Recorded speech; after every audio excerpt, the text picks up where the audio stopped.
E é meu convidado neste jornal, o Ministro dos Negócios Estrangeiros.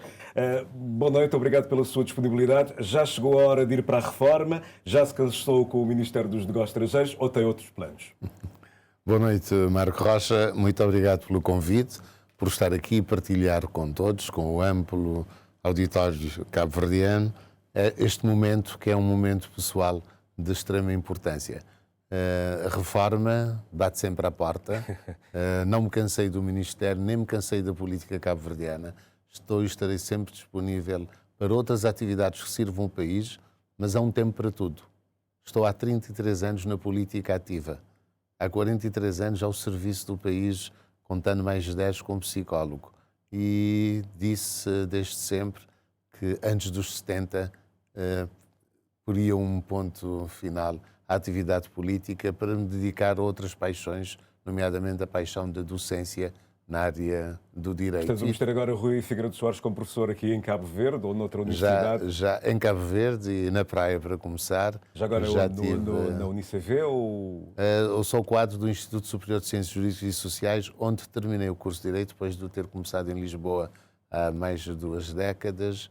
Sou o quadro do Instituto e vou retomar as atividades docentes no Instituto, o que é também uma grande paixão e uma forma de continuar a servir o país. Nós tivemos agora mesmo esta notícia que, ao longo desta última semana, marcou a imprensa. O nome de Cabo Verde correu em todo o sítio. Havia notícia em jornais americanos, britânicos, enfim, sobre este processo de 1000 turistas contra os hotéis em Cabo Verde. Isto é uma forma de marketing negativo para o turismo em Cabo Verde? Com certeza, e tivemos aqui o Presidente dizer-nos, Jorge Spencer Lima, falar-nos desta situação da Câmara, o Presidente da Câmara de Turismo. É de facto uma forma de marketing negativo para um país que está a conhecer muitos desenvolvimentos e uma grande procura em termos de turismo.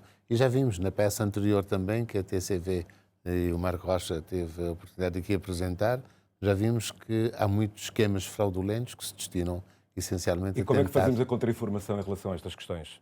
É preciso esclarecer, é preciso continuar a fornecer as informações, é preciso ouvir as autoridades nacionais, é preciso escrutinar, logicamente, porque as questões de saúde ninguém está a salvo, mas já vimos que há aqui muita desinformação na tentativa de bloquear o destino turístico que é Cabo Verde. Qual é o principal ativo que o senhor deixa no Ministério dos Negócios Estrangeiros?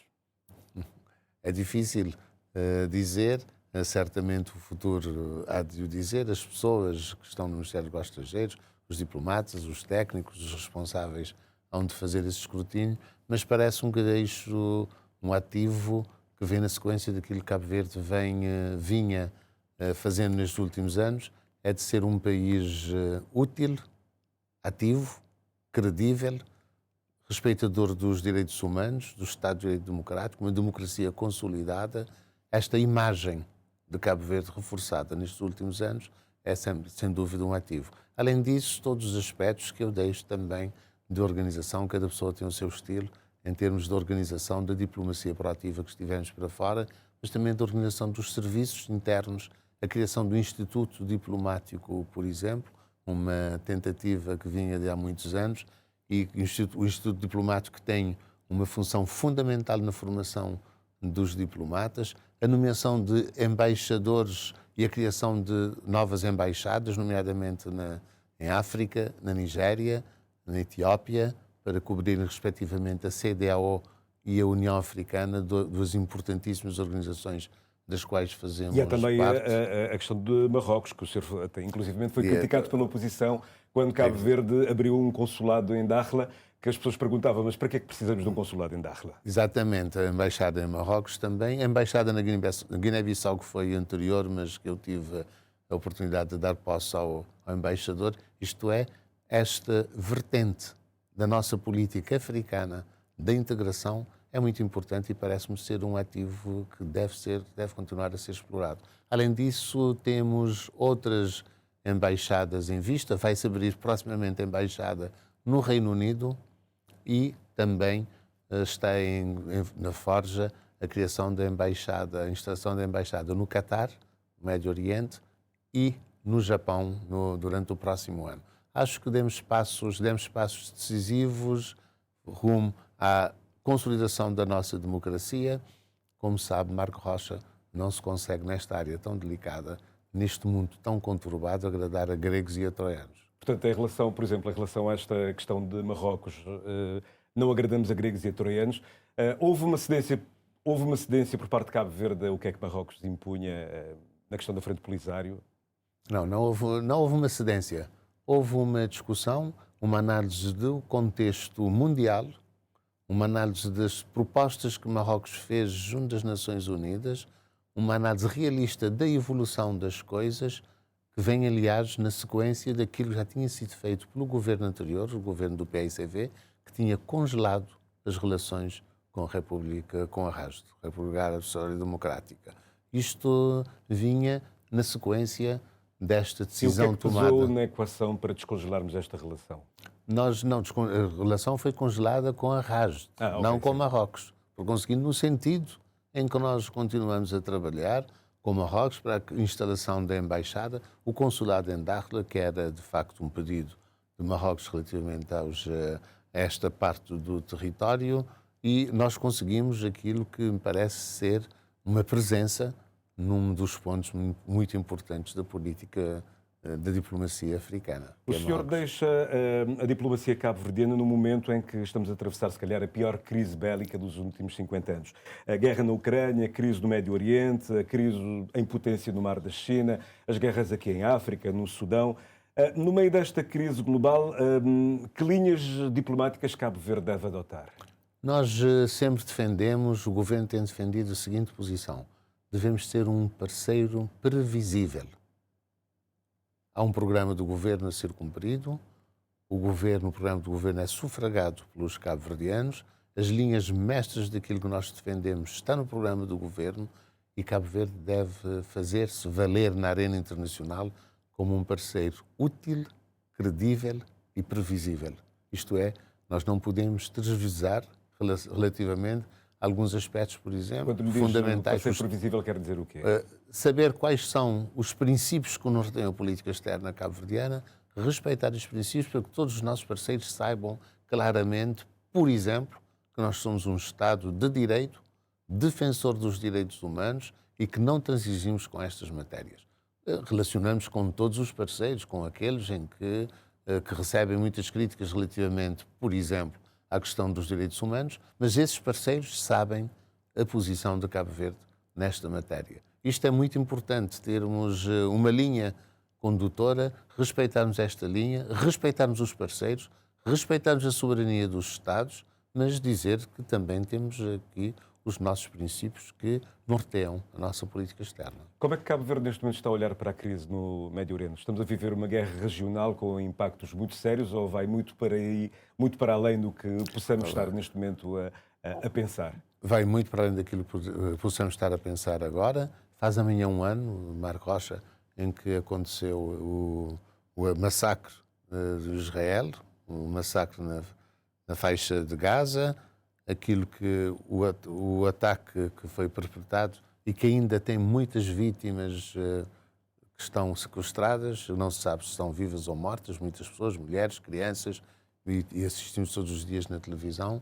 Este ataque do Hamas, hediondo, provocou uma alteração profunda no xadrez político, não só regional, mas também com repercussões mundiais. Nós não sabemos onde este conflito vai parar. Mas também há uma ação bélica por parte de Israel nesta questão. Há uma ação bélica. Israel começou por utilizar o direito de defesa. Hoje em dia está cada vez mais criticado pela forma como está a responder aos ataques. Mas nós qual é a posição de Cabo Verde em relação a isso? Nós temos defendido que é preciso respeitar o direito internacional, respeitar o direito humanitário, é preciso proporcionalidade naquilo que na utilização dos meios de defesa e de contra-ataque de Israel, mas estamos a assistir agora ao ataque do Irão a Israel. Vem subir a escalada subir completamente a escalada no Médio Oriente, a tensão de contornos imprevisíveis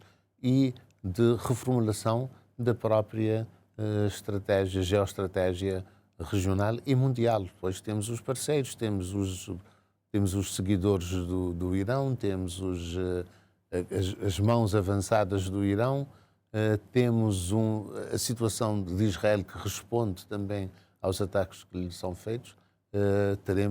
Não sabemos aonde vai parar esta escalada, infelizmente. E estamos em tempos em que a diplomacia deve servir de norte para encontrarmos as soluções. A guerra nunca é a solução, nunca é o meio para se conseguir a paz. Nós também estamos numa zona da CDAO. O senhor participou em várias reuniões da CDAO e também foi ministro numa altura em que, se calhar, a CDAO viveu a sua pior crise, com o pedido de saída de 3 países da organização.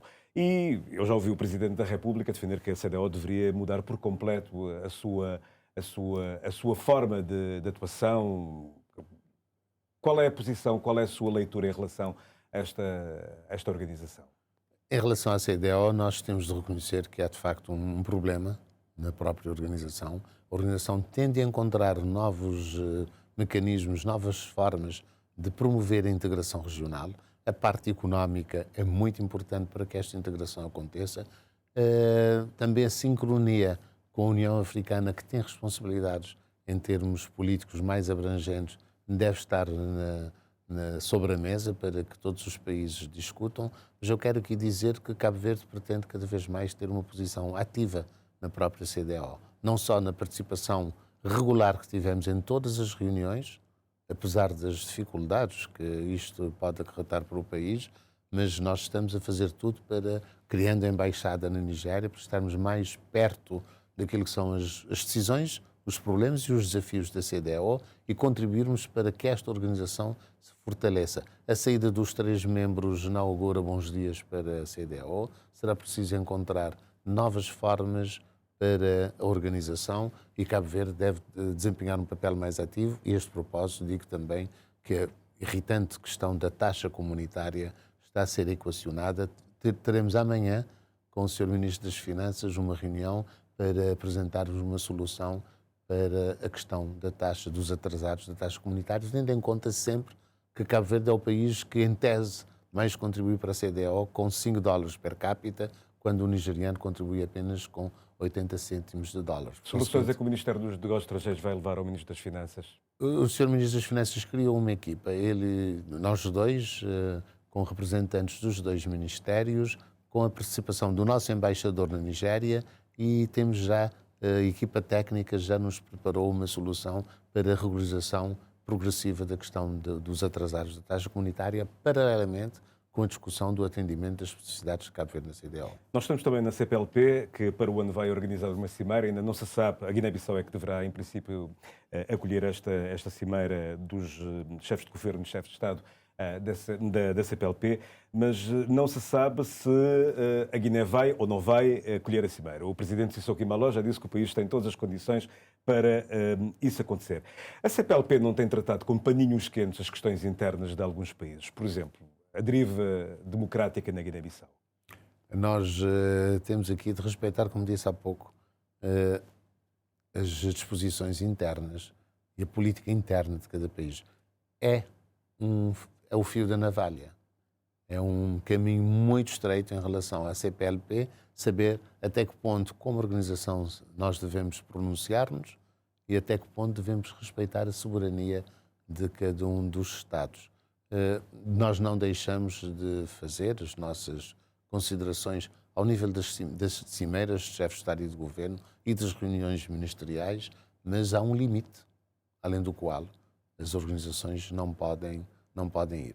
Parece-me que a situação na Guiné-Bissau é uma situação de veras complexa, é uma situação que exige que os guineenses, em primeiro lugar, encontrem as melhores vias para saírem do impasse em que se encontram e a organização estará, Cabo Verde em especial, e a CPLP, estaremos todos certamente disponíveis para ajudar a encontrar soluções. Mas aqui há limites, como compreenderá o Marco, e limites que não podem ser ultrapassados. Quem, em princípio, vai o substituir, não lhe estou a pedir a confirmação do nome, mas em princípio será José Filomeno Soares, que foi embaixador de Cabo Verde. José Filomeno Monteiro. José Filomeno Monteiro, perdão. Já agora, ele é que vai ser o próximo Ministro dos Negócios Estrangeiros ou não está autorizado a dizer isso? Ainda não estou autorizado a dizer, mas já saiu na comunicação social, já uma comunicação do nome dele, tudo leva a crer que sim, que será Ele é um embaixador que esteve 8 anos em Bruxelas. Isto quer dizer o quê? Estamos a mudar o nosso foco de prioridade diplomática para a União Europeia? Não são as pessoas que fazem. Estou-lhe a fazer a pergunta porque ele tem uma grande entourage em Bruxelas, Sim. 8 anos. Não, mas não é o facto de ter estado num país ou noutro que vai alterar a política externa cabo-verdiana. É certo que nós temos com a União Europeia, como sabe, uma parceria especial. Temos uma relação muito especial com a União Europeia que nós queremos até potenciar, dar mais valor, mas não será pelo facto de ele vir de Bruxelas. Uma última pergunta. O que é que ficou por fazer do Ministério dos Negócios Estrangeiros que o senhor não teve tempo de realizar? Há sempre muito que fazer em todas as pastas, nomeadamente na dos negócios estrangeiros. Eu diria muito rapidamente, fizemos, por exemplo, a reconfiguração da rede diplomática e consular, mas falta ainda instalar as 2 embaixadas a que referi. A embaixada no Catar, a embaixada no Japão e abrir a embaixada no Reino Unido. Estamos em processo Há um interesse de o muito grande fazer. de Cabo Verde no Japão, já agora? Não, nós não temos ainda representação, mas temos muito interesse em ter uma representação no Japão por causa da importância do parceiro que é e para cobrir também outros países próximos. Teremos a revisão do Estatuto da Carreira Diplomática, que está em curso, não conseguimos terminar, a sua adequação ao plano de cargos, funções e remunerações não foi possível até agora, está avançado, mas pensamos poder, a breve trecho, fazê-lo. São coisas que ficam por fazer, mas é assim, a vida política, estamos no momento da passagem de testemunho. Muito bem, obrigado Ministro Rui Figueiredo Soares, Ministro dos Negócios Estrangeiros, que está de saída do Ministério dos Negócios Estrangeiros. Em princípio, quem vai ser o próximo Ministro será José Filomeno Soares.